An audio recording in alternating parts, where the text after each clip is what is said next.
Nah, apa yang lo pahami tentang dunia kripto dan blockchain? Kripto, koin, Iya. tambahan koin sebagai Apa gunanya menurut lo? asik-asikan aja. Kasih-kasihkan gimana?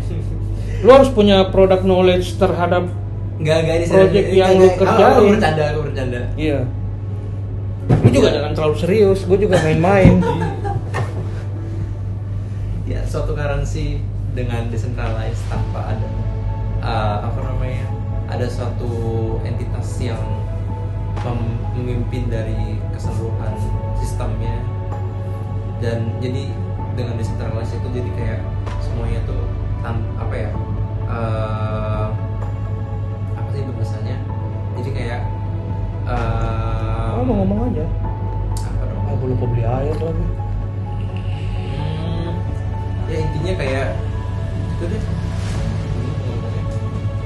Coba lu berusaha menjelaskan ke gue yang orang awam. Apa sih itu decentralized? Kenapa harus? Nah, apa itu blockchain sih? Apa sih itu blockchain yang sering-sering Kenapa disebut biasa? orang? Blockchain itu apa sih?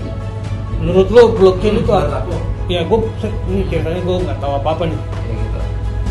Gue kemarin baca di internet orang rame bahas blockchain. Itu apaan sih itu? Blockchain itu seperti suatu blok yang ada di internet, yang dimana dari blok-blok tersebut itu suatu transaksi cryptocurrency itu disimpan dan juga terjadi gitu. Jadi transaksi masuk dan transaksi keluar itu ada di blockchainnya, dan yang dimana blockchain tersebut adanya itu secara virtual di server internet yang dimana tidak bisa kita kita pegang, nggak bisa kita lihat, dan Filenya itu tersimpan di mana? Jadi blockchain itu bentuk file atau bentuknya seperti apa gitu? Apakah dia berbentuk bit-bit yang tersimpan dalam klaster-klaster hard disk, atau ada gambaran yang lebih mudah saya bisa pahami tentang penyimpanan blockchain itu sendiri? Coba Bapak jelasin ke saya. Nah, kalau ini aku nggak tahu Harus ya. saudara. Bapak, Nggak apa-apa, aku pengen tahu. Lu duduk sini. Bapak CTO harus Simpan bisa. dulu tuh rokok lu situ. Aku pengen tahu, menurut lu blockchain itu sebenarnya fisiknya itu tersimpannya dia dan ya bayangan gua blockchain itu seperti apa? Apakah dia seperti kamar-kamar yang menempati bit-bit digital yang menyimpan data, atau seperti apa gitu?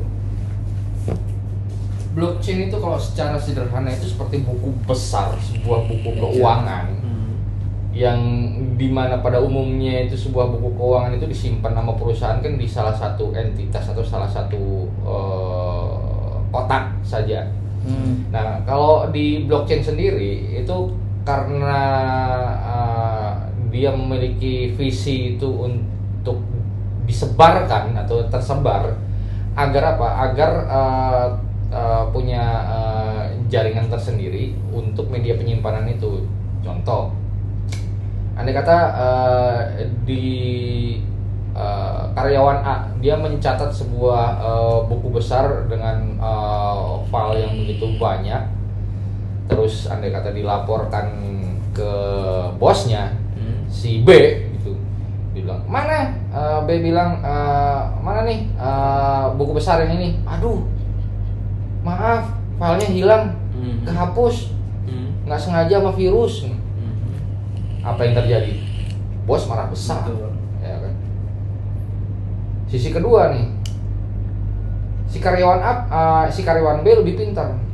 Dia bikin buku besar dan filenya itu sama dia di backup dan disebarkan di beberapa titik. Suatu saat buku besar atau file tersebut hilang sama pada saat A terkena virus juga. Dengan mudah si B bilang, oh ada, saya simpan di komputer C. Backup gitu ya. Iya, bisa diakses, bisa dari sini. Ada juga kok saya simpan di komputer D, komputer C, komputer D, E dan sebagainya. Bisa diakses dari sini, bisa. Mudah nggak? Ya. Mudah.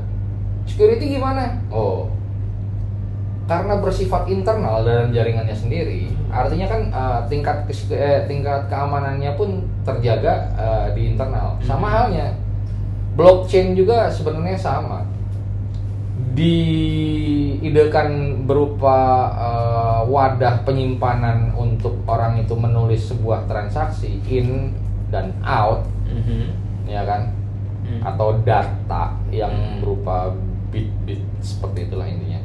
Nah, kalau disebarkan di sebuah jaringan khusus, anggaplah intranet, nggak perlu internet gitu. Dia punya cluster atau network sendiri yang nantinya itu mudah diakses oleh orang yang masuk di jaringan tersebut. Oke. Kalau di luar jaringan gimana? Ya nggak mungkin lah gitu. Ya. Tapi karena tujuannya adalah open atau terbuka dan transparan, artinya kan bisa dibuat agar siapapun yang mengakses di jaringan tersebut bisa melihat transaksi itu lebih transparan lagi, tanpa adanya pihak ketiga atau kayak apa ya sebutnya, apa sih Bang kalau pihak ketiga? Auditor, Enggak, yang di tengah-tengah biasanya apa? kancil, Ya, pelanduk. Hah? Kan gajah bertarung, pelanduk mati di tengah-tengah kan? Iya. Apa adanya? Ya gini, Iya. kalau menurut versi gua menjelaskan sebuah blockchain. Nah, old school nih ngomong. Coba. Nah, lu kalau naruh duit di bank, lu dapat apa? Dapat bunga. Aset lu ini, misalnya lu punya duit 10 Mhm. juta, lu bawa ke bank, kucuk taruh sana, pulang lu bawa apa? Buku Tabungan, tabungan. ya kan? Iya. Sama akses untuk Betul, masuk lewat masuk. ATM. Tapi aset lu di mana? Di banknya itu. Ada di bank. Bank di sini fungsinya sebagai apa sih? Penyimpanan. Nah, pencatatan. Dia Dan mencatat juga semua security. transaksi lo. Saldo lu berapa, lo Ah. transfer Iya. kemana, lo terima duit dari siapa. Fungsinya bank ini mencatat. Yang tersimpan, catatan itu tersimpan dalam servernya bank dan tersinkronisasi ke cabang-cabangnya yang lain. Oke. Jadi walaupun lo ke Jakarta, lo bisa akses. Yang bisa akses data lu siapa? Lu, Dan bank, di atasnya Bank Indonesia dan pemerintah Oke. dengan level tertentu kan yang bisa mengakses. Dengan case-case tertentu lo bisa diakses. Ada undang-undang yang mengatur Oke. itu. Tapi bank lain bisa mengakses data lu nggak? Nggak. Kecuali lu mentransfer ke bank itu. Oke. Tapi catatan itu hanya tercatat di proses transaksi itu. Misalnya lu dari Mandiri transfer ke BCA. Yang diketahui sama Mandiri sama BCA cuma model Betul. transaksi itu. Tapi si Mandiri nggak tahu rekeningnya si di BCA itu proses transaksinya apa aja. Yang bisa mengakses ini kembali Bank Indonesia, bank pusat gitu kan. Nah, itu yang namanya centralized, tersentral. Pertanyaannya, ketika bank itu collapse, duit lu hilang nggak? Iya. Hilang kan? Karena aset lu ada di sana. Betul. Aset dan beserta catatan-catatannya ada di berarti bank. inside ya. Kecuali kalau bank itu dijamin sama LPS, itu pun maksimal cuman 2 miliar per account yang bisa diganti. Kalau duit udah lebih dari 2 miliar, udah wassalam. Gitu. Sekarang bagaimana kalau kita buku rekening tadi itu kita konversi menjadi wallet Oke. yang isinya adalah aset yang sekarang dibahasakan koin. Koin. Oke. Koin. Dan yang mencatat itu bukan bank, tapi sebuah sistem besar yang mencatat semua transaksi yang transparan dan aman.